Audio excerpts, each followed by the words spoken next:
All right, everybody, welcome to LAN switching. We already talked about routing and stuff like that. Now we're going to get into LAN switching. Not that the routing is over, we haven't gotten to the advanced routing protocols, but now we're going to get into layer 2, right? The LAN itself. So when we're using, and I want to make this separation, for the test, is layer 2 switches. Forget about layer 3 switches. I know you use layer 3 switches in the real world. In the certification is layer 2 switches. Okay, because there's certain commands, like let's say trunking a port, it's different on a layer 3 switch than it is on a layer 2 switch. So don't overthink yourself because you're working in your environment and then you need to take a certification. That's your goal, take your certification. All right, if you get the concepts down, then you'll be fine. Okay, so layer 2 switching, that's why he says it there. What do they deal with? What do switches, any layer 2 device looks at? MAC addresses. But switches learn source MAC sounds like a question. Source MAC addresses. Meaning, once that ARP, first time, right? Once that ARP goes, it's looking at the frame, it's looking at that source MAC address that's coming up. And it maps it to that particular port. And then it floods out all the other ports, all right? Looking, hey, who's the owner of this IP address? Oh, that's me. Oh, okay, so here's my MAC address. And when that source MAC address, it maps it to that port. So now it knows where to send the information. Remember we said we needed 4 things in order to be able to network, okay? So source MAC addresses, not destination MAC addresses, nothing like that. Source MAC addresses, unless you want to hardwire all the MAC addresses, which I don't think you do. All right, and it'll create the MAC address table, right? Called the CAM table. Now, what do switches bring to the table? They bring functionality, and I say it that way on purpose. Bridges, even though, when we talk about switching, especially when we get to span tree, talk about bridge ID and all that. Back in the day, bridges were meant for segmenting. That was their main purpose. Switches bring in functionality, right? Not only can you create VLANs, you can create security as far as switch port security. You can do access list. You have a better way of administering the network, all right? Because you are actually logically segmenting the network. So you can control, you can microcontrol, I guess you can call it, the different networks you have within your company, all right? But it has many little things like features like STP for one, right? Which we're going to discuss later on, which prevents switching loops, all right? So all these things switches do bring into play, all right? So this is why we use switches, because we want to create VLANs, okay? VLANs is important. We want to segment our networks using VLANs. And switches have modes. They have modes. Server, client, transparent. By default, they're all server. They're all server switches, which that means that they send and receive updates, all right? And the clients are the same. The difference is the revision number. If you have a higher revision number, that means you know more information. Your information is newer. So if anybody tries to update you with a lower revision number, you're not going to take it because your number is higher than his. So that's the trick here. Now, even though they recommend one server switch and everybody else a client switch, okay? And I'll show you that configuration, don't worry. Transparent, that is what I call the greedy one. It's for remote networks. It does not share its VLAN database. It doesn't accept anybody else's VLAN database to update its database. It just takes whatever updates, any BPDUs that come its way, it just sends it on its way. It doesn't care about updating its own database or updating anybody else's database, all right? The good thing with this is that if, let's say you're putting in a switch and you need to change a revision number, one way you can do it, change it to transparent and then back to whatever, client or server, and then you reset the revision number back to 0, okay? Which is sometimes maybe you need to do that because you got to be careful. You bring in a new switch into the network with VLANs configured and all sorts of things. You may have a higher revision number, and then your server switch and you configure it to power that domain, and you'll see it as we go along in the labs. That means that, hey, it's going to update all your other switches, and then boom, there goes your VLANs that you had on there to begin with. So be very careful. Be very careful. Know what mode you're in. And when we get to the VTP trunking protocol, you'll see how to get into uh, that to see the mode and how to change it and stuff like that. Okay. All right. So I hope you're ready. We're gonna get into a lot of labs and a lot of configurations, but very easy. Nothing out of this world. Okay. See you in the next one.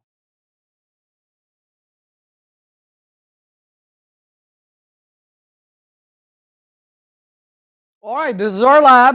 There's a lab that we're going to continue throughout not the course, but this particular section, and we're going to keep building on it. All right. Right now, what we're going to do is we're going to go inside switch 0, and we're going to go ahead and put in common commands. And now these common commands, you know them already. The administrative commands that we did on the routers, the same on the switches, except for I think NTP.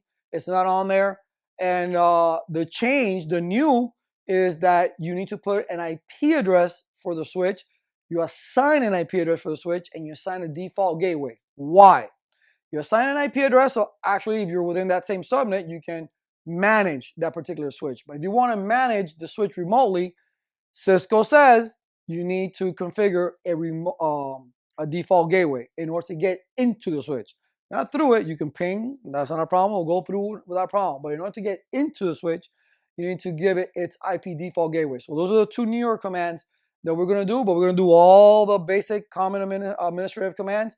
And then you'll see those two commands right there. And I'll show you what it looks like. All right. I'll see you inside the lab. All right. We're inside the lab now. So let's go ahead and do the basic configurations or the common configurations that you would do on your switch, which should look very familiar to you from the routing portion of it, because all you see here we did in the routing. Okay. But obviously there's slight differences. Well, there's a major difference from a router to a switch, but or layer 2 switch especially. But what is going to change is the default gateway, because switches are given a default gateway. So you can access them remotely. And this is a recommendation by Cisco. So not only do you assign them an IP address so you can get inside the switch, but if you're remote to the switch, you should also have a default gateway so you can access it. Let me be very clear on that. So you can access the switch. Not so you can ping through the switch or go through the switch. You'll be able to go through the switch, but to get inside the switch, you need to have, if you're remote to that subnet, you need to have a default gateway. Recommendation through Cisco. All right. So let's go ahead and do our enable. EN, obviously. Clock, set, and let's just use the time that's there. Let's not make up anything. 5/9. You just put whatever time. As long as you follow the format, you should be good to go. And then 11 August. And I'm just tired of that day. Let's go into the future. Okay, and then we'll do a config T, host name, S1. Need to make that change right here. So this will be, instead of R1, that will be SW1. Okay, so that will be different. Well, it says S0, so let's call it S0 instead of S1. Okay, there you go. So SW0. There. Oh, yes, the clock. We must set the time zone that we're in so the router knows, so the switch knows. Okay. I'm in Florida, -4. That is the new thing for the certification. And then we get into our regular stuff. Enable password Cisco. Enable secret student. And we understand these through our previous lectures, what they do. Okay. This is the to go from user mode to privilege mode. Obviously, the secret password will take over because it is encrypted. We're going to do the service password -encryption, tab our way through there, and then we'll create our banner, MOTD, and we'll use a $ ampersand. There you go. Welcome. If I can spell it, welcome to SW0. Right, and we have to finish with the same delimiting character. All right. Then the new one, LLDP instead of CDP. The LDP run. We gotta make sure that's turned on. Even though I put LLD, it knew that that's the only command that starts with those letters. So LLDP run turns on the link layer data protocol, so you can go ahead, or discovery protocol, so you can. It works just like CDP. You're going to discover your neighbors, right? But now throughout different vendors.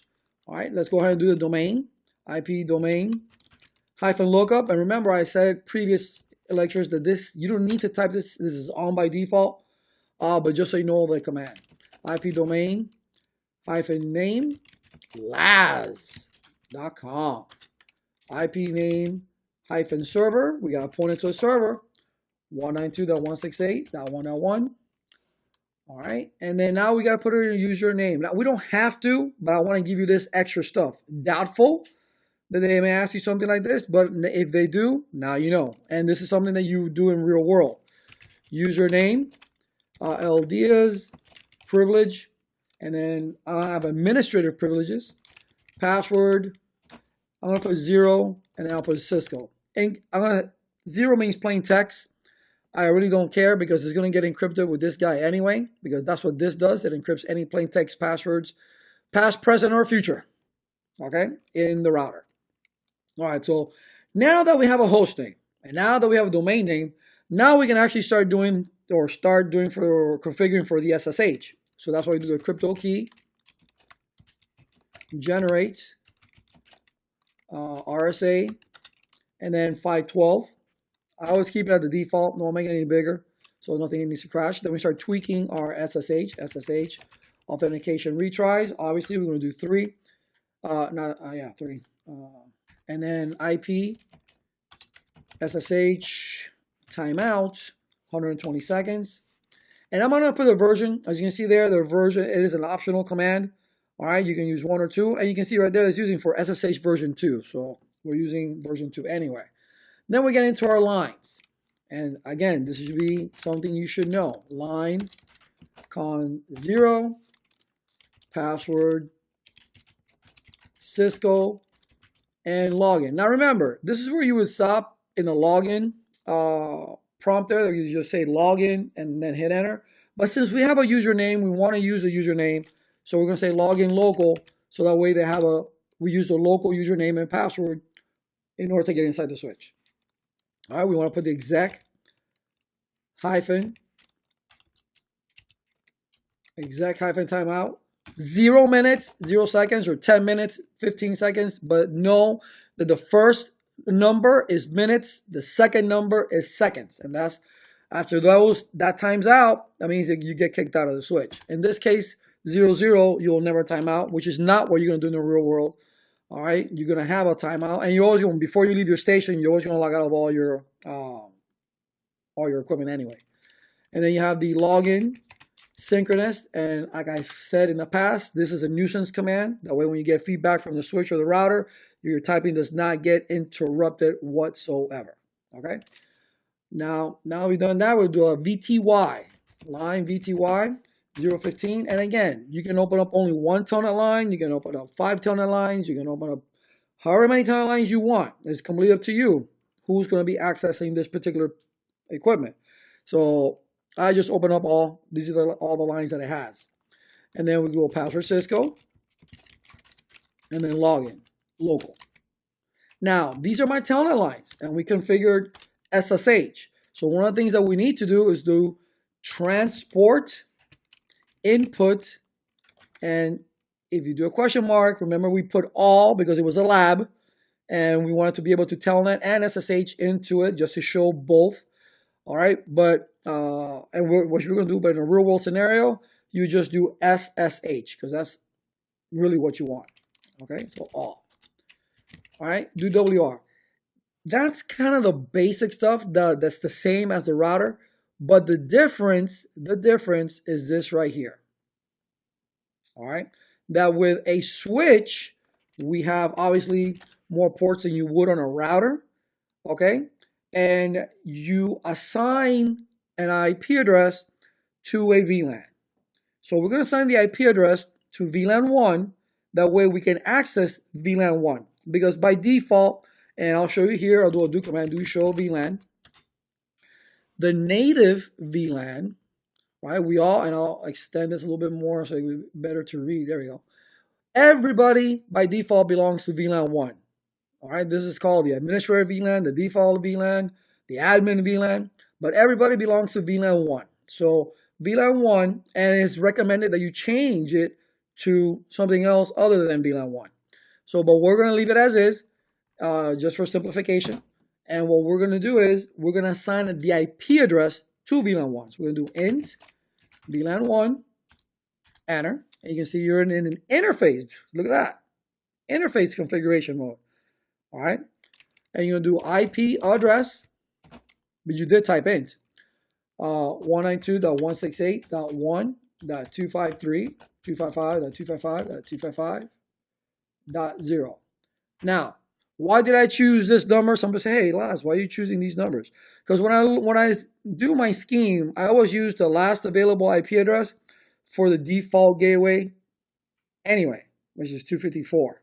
Okay? So since I'm assigning an IP address to a networking device or an internetworking device, I start then going 253, 252, 251, and so forth. All right? But you're not done here because VLAN 1 is off. So what we're going to do is, the interface, no shut.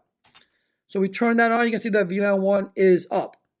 But now, yes, you can access it if you're within that subnet. If you're not within that subnet, you're going to have to create, or you're going to have to put a default gateway. So we're going to exit once. So from global configuration, you're going to put IP default -gateway 192.168.1.254. And that's it. That's it. So if you were to look at if you were to scroll through here, show start, you see all the basic configuration that you would normally do anyway on a router, you do on a switch. Minus maybe one command, which is the NTP update calendar. All right, you see all your interfaces, which we'll be getting later on into the course. You see the interface for VLAN 1, there's the IP address. The IP default gateway, you have your banner, your line con, your line VTYs. All right, so all that is already set up. All that is already set up. So if you were to plug in a PC to VLAN 1, which we'll do later on in the course because we're going to build on this particular network, we're going to go ahead and start testing different things that we have configured. All right, so these are your basic configurations. I'll be uploading this so you can have this information as well. Okay, so you have no worries. But again, practice, practice, practice. These first couple commands should be no difference. The only difference that we did really was this right here by putting a default gateway and int VLAN 1, int VLAN 1 IP address to give an IP address to the actual switch. All right, I'll see you guys outside the lab. All right, that wasn't difficult at all, was it? You were very familiar with these commands.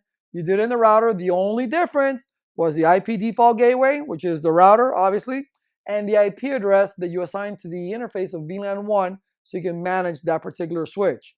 All right, and you saw that I told you that we went from 254, because this is the gateway, to 253, and then this will be 252 for 251, what have you. But it's a different scheme that we have on the VLANs, right? Because this is not 192.168.1 dot whatever.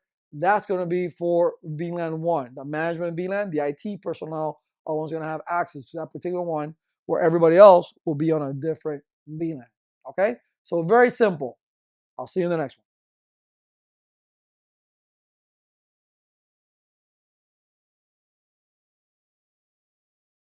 All right, welcome to the spanning tree protocol. Yes, this is one of the features that I said in the previous lecture that switches have, and it's on by default. It's on by default. Its purpose is to prevent switching loops. Its purpose is to have a loop-free topology, right? It does it all on its own. Doesn't need any help from you, okay? Now, you can tweak it, and we will, all right, but you need to understand what it does, all right? So the original STP is the 802.1d, and there's different variations of it. Obviously, we have the common spanning tree, all right, one instance of the VLAN, not the fastest thing in the world, all right, to converge. Then you have per VLAN spanning tree. That should tell you right there. You can do a spanning tree per VLAN, a little bit faster convergence. And according to the literature, it only supported ISL trunking. So that's where the plus came in, where now we can do ISL or 802.1q. Okay. Now the most common one that we want to use is the rapid span tree. It's a combination of both of these. This and this is compatible with everything beneath it, so you can combine. But if you use CST or PVST, you can use it with if you use CST, you can't use it with anything else. But if you use RSTP, you can use it with everything else. But why would you? You want to have the rapid spanning tree or at least the PVST. But I'll show you how to change it to rapid spanning tree, okay? Which is what you want to have, more converge, a higher rate of convergence for one, and then you can have the same thing per VLAN spanning tree as well. So definitely this is the way to go. So that's what people get confused with the plus. The plus just means that it has more features available for it, because according to literature, what I've read, the original 8021 protocol, 8021D, whatever that span tree, was called PVST. All right, but it didn't support a lot of things, so they added the plus to it. All right, and the plus is just that, it just added features to it. That's it. Don't let it confuse you, whatever, because it's a symbol. It's a math symbol, and we all hate math, right? But that's what it means. But I'll show you how to change from PVST to rapid spanning tree, which is what we want. All right, so those are the different types of spanning tree that exist. And this is how you would do it. All right, what are you going to get? When you go to rapid PVST plus, okay, optimal time of STP to run, meaning a lot quicker convergence, right? Faster convergence. Each VLAN can run its own instance of STP. It's backward compatible. I just told you all that. All right, and rapid PVST holds the same features, but the following can be removed.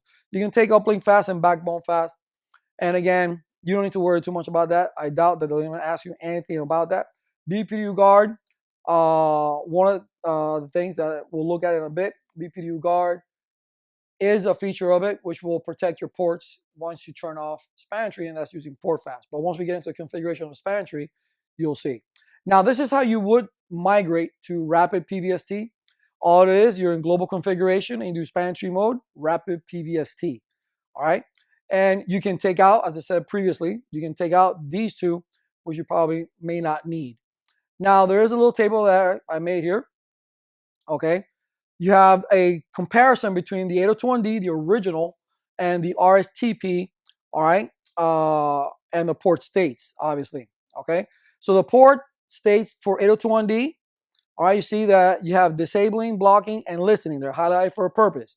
And you see here discarding, no, and here no, no. But once you get down to here, okay, you see discarding, listening, yes. And then over here, import learn MAC address, no. Learning and forwarding, they're both yeses. But why? Because the 802.1d disable blocking and listening states are merged into the 802.1w, which is the RSTP. 802.1w is RSTP, or 802.1d is just a regular spanning tree. All right, so it combined those two commands into the discarding mode, okay? Discarding mode. But that span tree, what you really need to get out of a span tree is that its purpose is to prevent switching loops. And once we start configuring and getting into the terminology that you need to learn, you'll see where that comes along. Okay? So with that said, I'll see you in the next.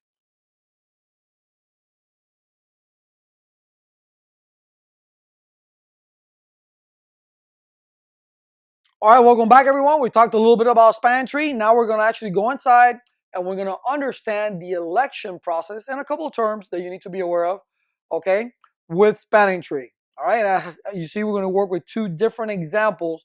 So you see how the root bridge, the root ports, designated forwarding ports, all that comes about, and having to look at it, all right, within 2 switches or 3 switches. So now said, let's get inside and let's get this done. All right, welcome back, everyone. We're inside the lab. Yes, we are. Wow, we're just going to explain the difference between the spanning tree election. When I say explain between, I mean between 2 switches and 3 switches. Okay, so what I did here, I haven't done any configurations whatsoever. I just had 2 switches, 2 random switches, put them up there. 3 random switches, put them there. Connected them with a proper cable, which is a crossover. And then out of spanning tree, because spanning tree is on by default, as you already know. And it does its job, because its job is to prevent loops. So here we see in the top example that we have 2 switches, 2960 switches, and they have 2 crossover cables plugged into the fast Ethernet 01 and 02. And apparently one of these lights is amber. So what does that tell us right away? They say, hey, this is in blocked, right? Now, working with a packet tracer for a very long time, it's very easy to realize, which is blocked. This is blocked. This is a root port, and these are designated ports. Why are these designated forwarding ports? Because they're in the root bridge. If they're in the root bridge, there will all be designated forwarding ports. Yes.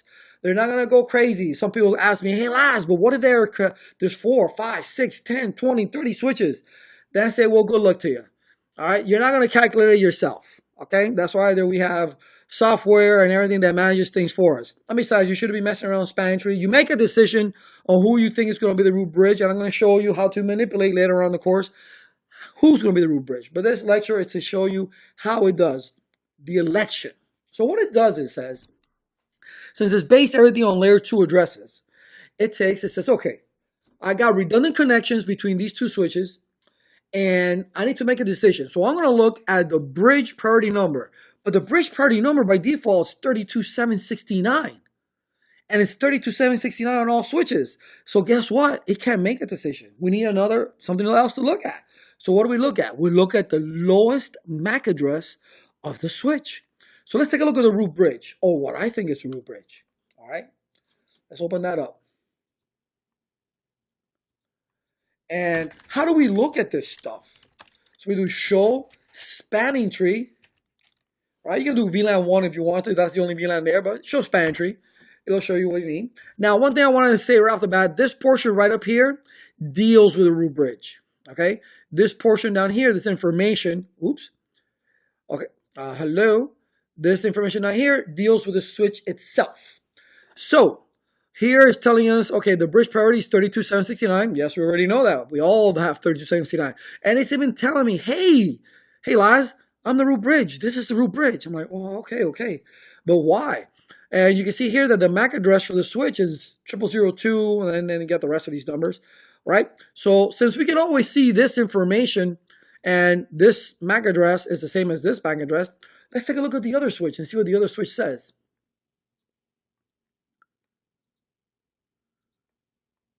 Let's open it up. There we go. CLI, we're going to do the same thing. Show spanning tree.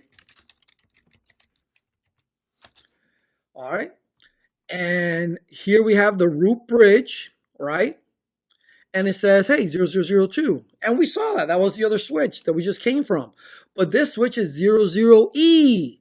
So its MAC address is higher. So in the election process, it couldn't use that 32769. So it said, you know what? I got to use the lowest MAC address to create the root bridge. And it did. And the other switch is now the non-root bridge. Okay, because it has a highest MAC address. So it's okay, well, what's going to be the states of my ports? Well, the state of the ports on the non-root bridge, okay, in this particular scenario, it's going to be one root and the other one is going to be blocked. So it's going to pick F01 in this scenario, and it says, hey, I am facing the root bridge, therefore I'm a root port.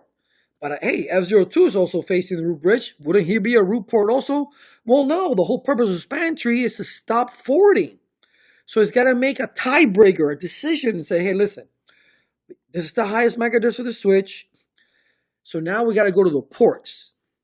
So in the ports, we have the same bandwidth. The cost is 19, which is the number set for fast Ethernet. So I got to say, F02, well, F02 has a higher MAC address. And let's prove that. And that's why that's being blocked. So it boils down to the tiebreaker of the port number with all these variables. So I'm going to do show interface F0/1. And you can see right up here.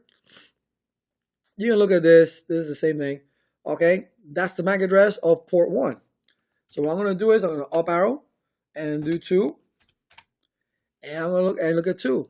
So 1 is 1, 2 is 2. You see that? This is 9601, and this is 9602. So it had a higher MAC address. Therefore, that's why it chose this switch right here to be blocked. And that's what you look at. When you're taking your certification exam, that's what you want to do. You first want to isolate who's the root bridge. And the root bridge is the one with the lowest bridge priority number or the lowest bridge ID. And what is a bridge ID? A bridge ID is a combination between the bridge priority number and the MAC address. So the lowest bridge priority number, the lowest MAC address, out of all your multiple choices that may come up, that's the one you choose. Okay? And if you have like a print screen or design or something you're looking at, obviously you're not going to have lights, but they're going to give you the MAC address and the root bridges. So the first thing I want you guys to look for is the root bridge. Because right there, right off the bat, and let's go to the root bridge again, if you don't mind. Okay, let's maximize this. And we're already there. You see that all the ports are designated forwarding. All the ports on the root bridge will always be designated forwarding. All the ports facing the root bridge will always be root bridge or root ports. Okay, so, well, you say, hey, Last, you just contradicted yourself. You said that all ports are root ports, but this is facing the root bridge, but it's not root port. But like I said, the whole purpose of spanning tree is to block forwarding. If I were to turn this green, then I will turn off spanning tree on this port. Spanning tree won't look at it. It'll turn on. Then it's just going to keep forwarding and forwarding and forwarding and forwarding. And if that's the case, what happens? A broadcast storm. So we don't want that to happen. Okay? So that's an example with 2 switches. And I did the same thing with 3 switches. All right? So you already know that this is the block switch right off the bat because it has an amber light, right? But who's the root bridge? Well, I said that all ports facing the root bridge must be root port or the lights are green. Well, he's facing this switch. His light's not green. So guess what? He's not the root bridge. He's the root bridge. Why? Because, hey, look, green, green, facing, facing. Let's see if that's true.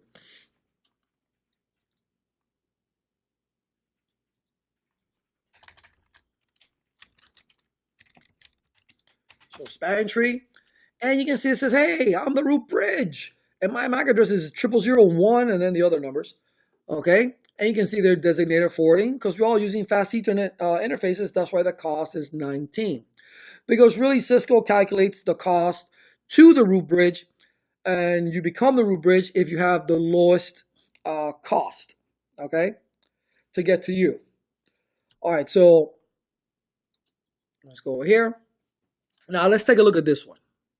All right, this is not being blocked. All right, so what's going to happen here?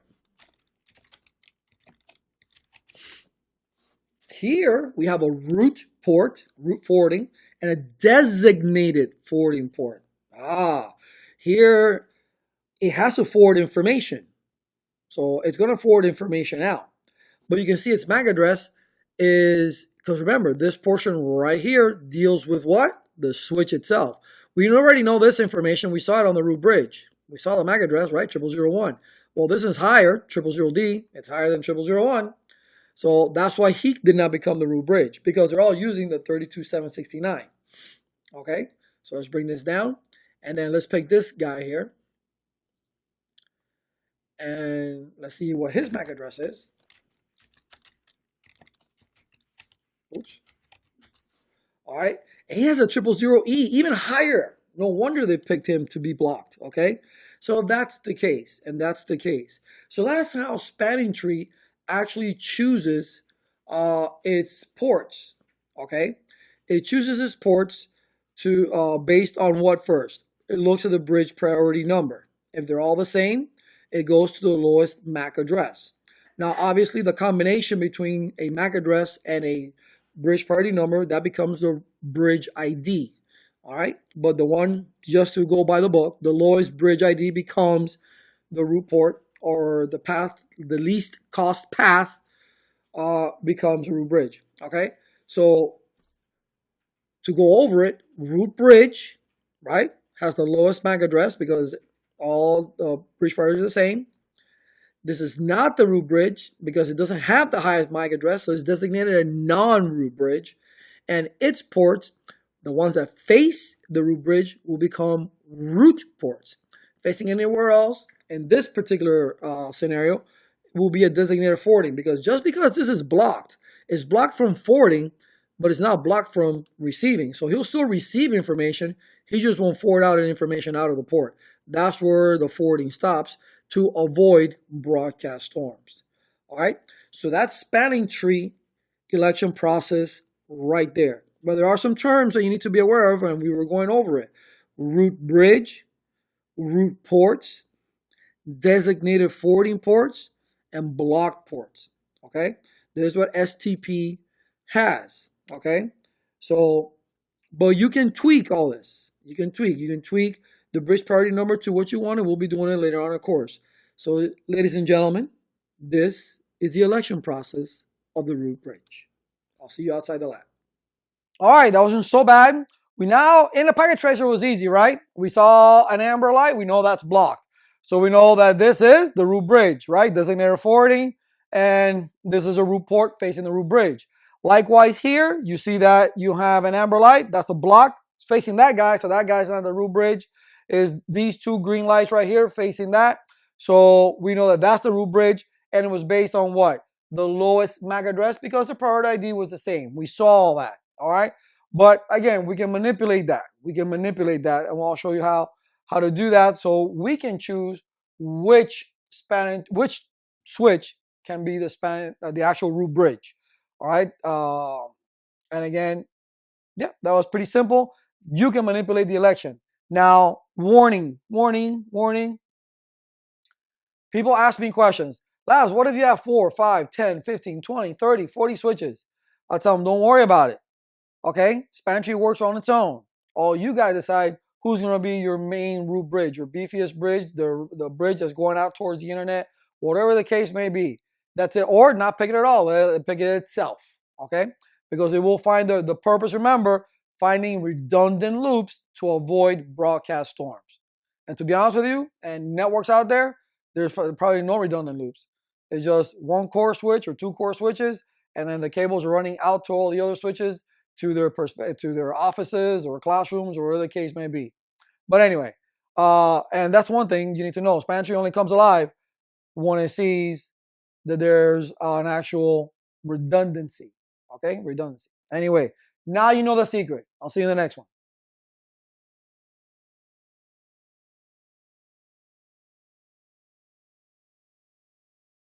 All right, now that we understand the election process of span tree, bridge priority, lowest, if not, lowest MAC address. All right, but now we're going to learn how to tweak it. Because as you can see here, well, by coincidence, this guy became the root bridge, but we're going to make sure that he's always going to be the root bridge. We don't want nobody to walk in with a switch, all right, and has the lower MAC address than that one, and he becomes the root bridge. So we're going to make this guy the root bridge always and forever. Okay, so let's get inside the lab and see how that's done. All right, here we are. What are we going to do? We're going to manipulate and say, hey, you're going to be the root bridge. So just by looking at this right now, we can see that one, barely see that one right here. That's amber. All right, amber. Woo! Yes, it's amber. It's amber. All right, so this is definitely not the root bridge. This is the MAC. This is the bridge with the highest MAC address. So we don't want that. We don't want that, right? The root bridge will be this guy, and let's just prove that so you know I'm right. All right, so you don't say, hey, this guy, you know. All right, show spanning tree. There, there's a root bridge, right? But we know this because we have little green lights and stuff in the packet tracer that help us say, you know, it's up, whatever. But that's not going to happen in the real world. You got to know your commands, show spanning tree and all that good stuff. All right, so what we're going to do, we're going to manipulate this switch. And I'm going to put this right over here because I want you to see the lights change when I do this particular configuration, which is extremely difficult. No, it's not. Config T. So we're going to change the priority number on this one. Okay, so we're going to do spanning tree, VLAN 1. Okay, now as we said that we're going to be prepping this particular lab, we're going to keep adding on to this lab. Since we know we have VLAN 10 and, yeah, VLAN 20, let's change this to 20 right now. All right. So let's bring back that switch. There we go. All right, so we're going to go do multiple VLANs. Okay, VLAN 1, comma, VLAN 20, or VLAN 10. Let's do it in order. Comma, VLAN 20. Priority. Now I'm going to make a mistake on purpose. All right, I'm going to put 5. So say, what are you, crazy? You can only do 0, and then you increment by 4096. Okay, that's how you need to choose the priority number. Well, if I want that guy on top to always be the root bridge, 0. Now, another number that I want you to pay close attention to is this guy right here, 32,768. All right, you'll see why in a second. I'm going to hit enter, and I'm going to copy that, do WR, and then I'll do Control Z, go to privilege mode. I'll do a show spanning tree again. And now this is the root bridge. And I want you to take a look right now. Look, now the amber light, this is amber, this is amber. Soon this is going to turn green. All right. And let me see, show spanning tree detail, summary. Let's say summary.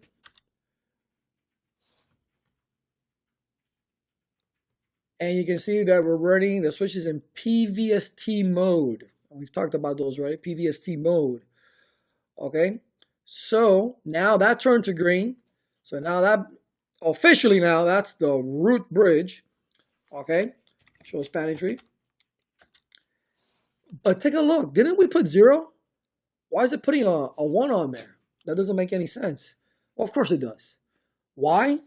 Because what it does, it adds, since we're all right now in VLAN 1, we haven't created any VLANs. The acting or the active VLAN right now is VLAN 1.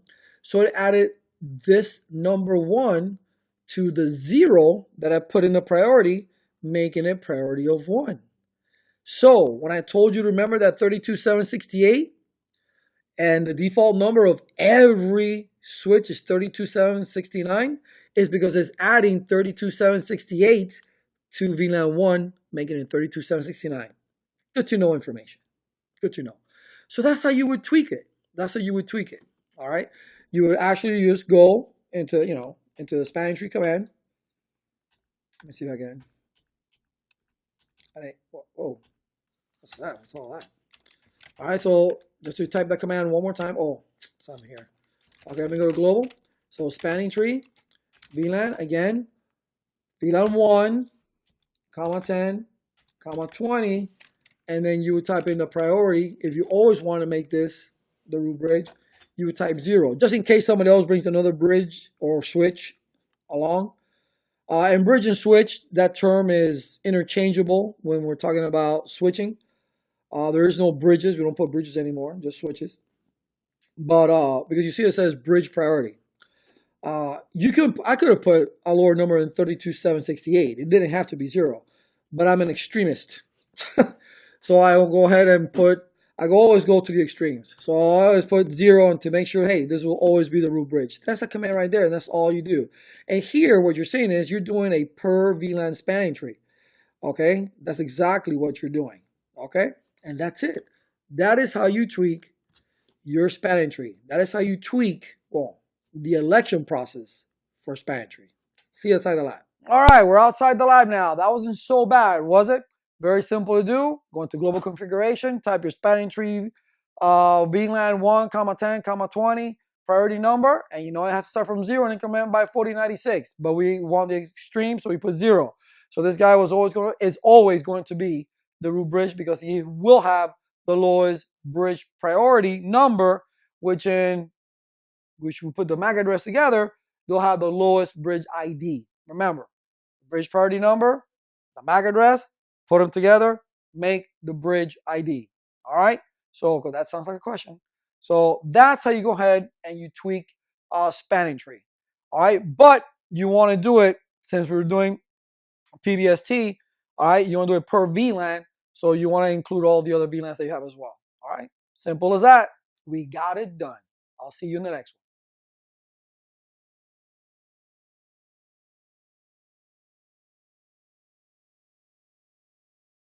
All right, so we made it through this particular section, which was just the basics, pretty much getting our feet wet with the concepts of switching, some common commands. We learned how to manipulate and understand the election process, and we actually did it. We manipulated spanning trees. So this is just the start, the warm-up. But this is very important. We need to understand that switches learn source MAC addresses, because I think you'll have to know that. Common commands. You need to know what to type on there. Pretty much it was the same thing. It was only those two new ones, which is IP default gateway and the gateway, which is your router. And then the IP address of the actual switch within the VLAN. And you can put an IP address within every VLAN, but you don't want to do that. You want to do it in the management VLAN, which in this case we left it as VLAN 1. All right, and that what STP is just a feature that switches bring, or that its iOS brings, that says, hey, we're gonna be watching for redundancy in our network, and we're gonna find out which is the best place based on these particular variables, whether it be lowest bridge ID, lowest MAC address, and then we're gonna block to create the root bridge, and then we're gonna block, right, based on highest MAC address or highest bridge ID, all right? And then if for whatever reason the tiebreaker is gonna be your port numbers, right? As we saw in those two. So like, well, wait a minute. Or in the other one that had 3. It said, well, well, this one's facing the root bridge, so this has to be a root port. I'm gonna block the lower port number or the port number on the bottom. Okay, it doesn't matter if it's lower or higher. But sometimes it comes down to the port because the port has a higher.